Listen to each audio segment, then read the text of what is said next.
Welcome back to Health and Beauty Base YouTube channel. This video is on the worst and best foods to eat if you have gout. The foods we're going to talk about in this video have been shown to either increase the risk of having gout attacks or reduce the risk of having gout attacks. But first, let's talk about what gout is. Gout is an inflammatory monoarticular arthropathy. What does that mean? It involves inflammation. Mono means one, articular, so one joint. One joint is often involved, although we can see multiple joints, but oftentimes it's one joint. And arthro means joint and pathy means disease. So it's an inflammatory process involving one joint. It's a one-joint disease oftentimes. It's caused by a deposition of monosodium urate crystals that get into the joint from hyperuricemia or high levels of uric acid in the blood. And this uric acid comes from purine metabolism. So we're going to talk about some foods that have high purine levels and some foods that have low purine levels. And we're going to see that they correlate with regards to increasing and decreasing the risk of gout attacks. A key characteristic of gout is that there can be gout attacks, or what we call flares as we mentioned before. Gout most commonly affects only one joint, and the most commonly affected joint is the first MTP joint or first metatarsal phalangeal joint. That's just a fancy word for saying the big toe. This joint here on the big toe.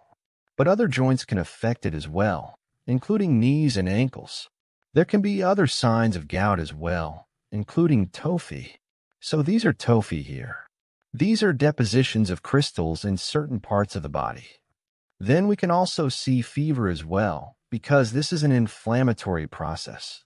But the topic of this lesson is that risk of gout attacks or gout flares are changed, can be increased or decreased with certain dietary choices. We're going to first talk about the foods to avoid or the worst foods to eat with gout. Most of the information presented in this lesson is going to come from this meta-analysis entitled Dietary Factors and Risk of Gout and Hyperuricemia, a meta-analysis and systematic review, and from this article entitled Purine-Rich Foods, Intake and Recurrent Gout Attacks. So the first type of food we're going to talk about here that is best to avoid if you have gout is seafood. So when I say seafood, I more specifically mean shellfish, because shellfish contains high levels of purines.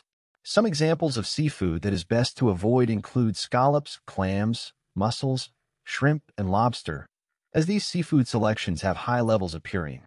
And as mentioned before, purine metabolism leads to increased uric acid levels. And this is where we get urate crystals that cause gout. Some other foods that are best to avoid if you have gout include certain types of meat. So some meats contain high levels of purines. And examples of meats to avoid include red meats. So you can think of things like steak, pork, and lamb. So these types of meat are best to avoid because they too also have high levels of purines. Some other types of meats, more specifically, include organ meats.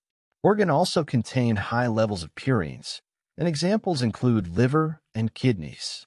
Another dietary selection to avoid if you have gout includes high fructose corn syrup.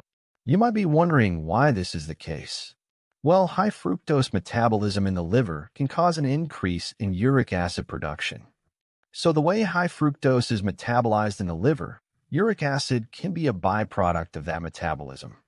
So having high fructose intake from high fructose corn syrup, as an example, increases the production of uric acid in the liver from metabolizing of that fructose. Because of this, high consumption of fructose increases the risk of gout. And that leads us on to the next dietary selection to avoid if you have gout, which is sweetened beverages. Because oftentimes, sweetened beverages contain high fructose corn syrup.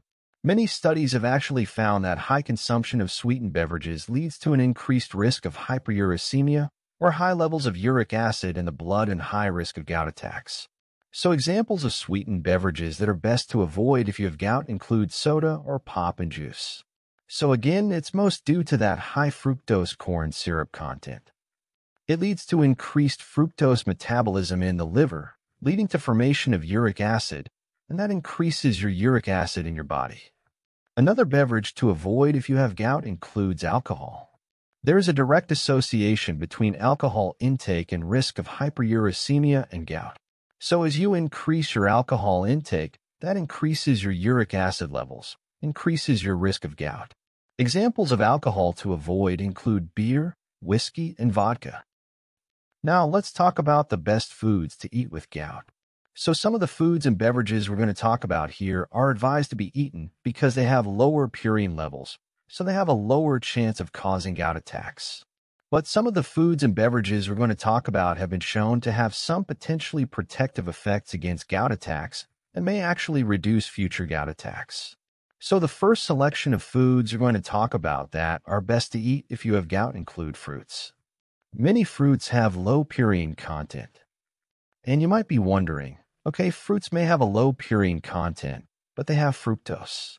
We mentioned before, fructose can lead to increased production of uric acid. So you might be wondering, does the fructose in fruits lead to increased uric acid levels? But it doesn't seem to be the case. Fructose content from fruit is less likely to induce hypersemia or high uric acid level.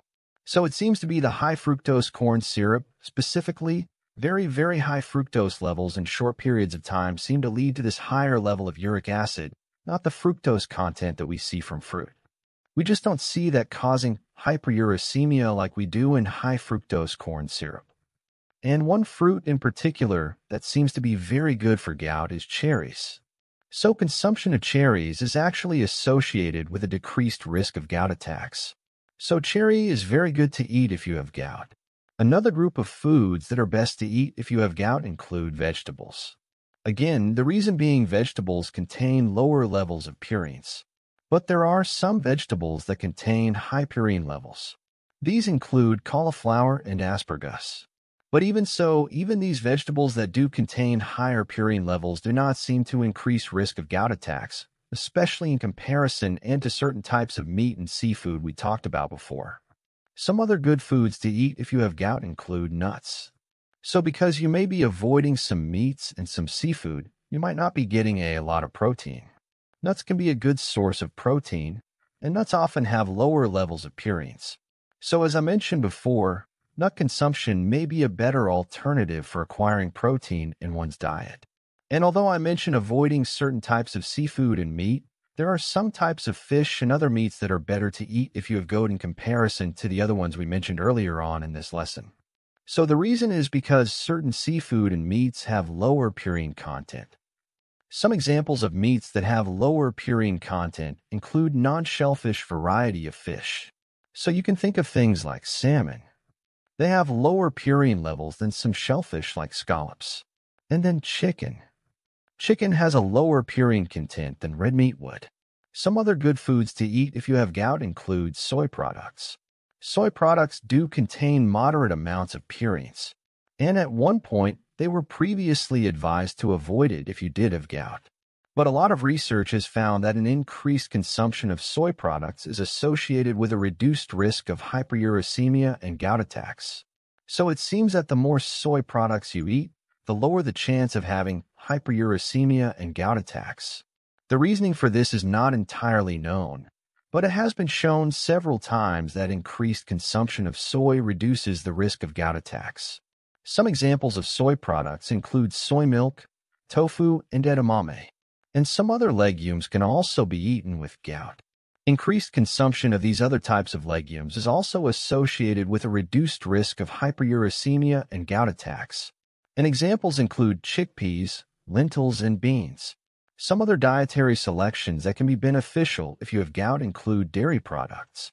There does seem to be an inverse relationship between consumption of dairy and hyperuricemia and gout. So inverse relationship means that if you increase the consumption of one, the risk of the other goes down. So if you increase your consumption of dairy products, your risk of hyperglycemia and gout goes down. And if you decrease your dairy products consumption, your risk of hyperuricemia and gout goes up. So there's an inverse relationship here. So this is an association, so it doesn't necessarily imply causation. And some examples of dairy products include milk and cheese. We can also see consumption of coffee being good if you have gout as well. And there is also this inverse relationship with coffee consumption and hyperuricemia and gout. So as you increase your coffee consumption, your risk of hyperuricemia and gout goes down. And some of the quoted studies had participants drinking upwards of 6 cups of coffee per day. So some of the studies showed high levels of coffee consumption can reduce risk of hyperuricemia and gout. And what was interesting to note was that the effect this inverse relationship was noted even with non-caffeinated coffee. So decaf coffee can also seem to play a role in reducing your risk of hyperuricemia and gout. If you haven't already, please consider liking, subscribing, and clicking the notification bell. It helps support the channel and stay up to date on future lessons. Thanks much for watching, and I hope to see you next time.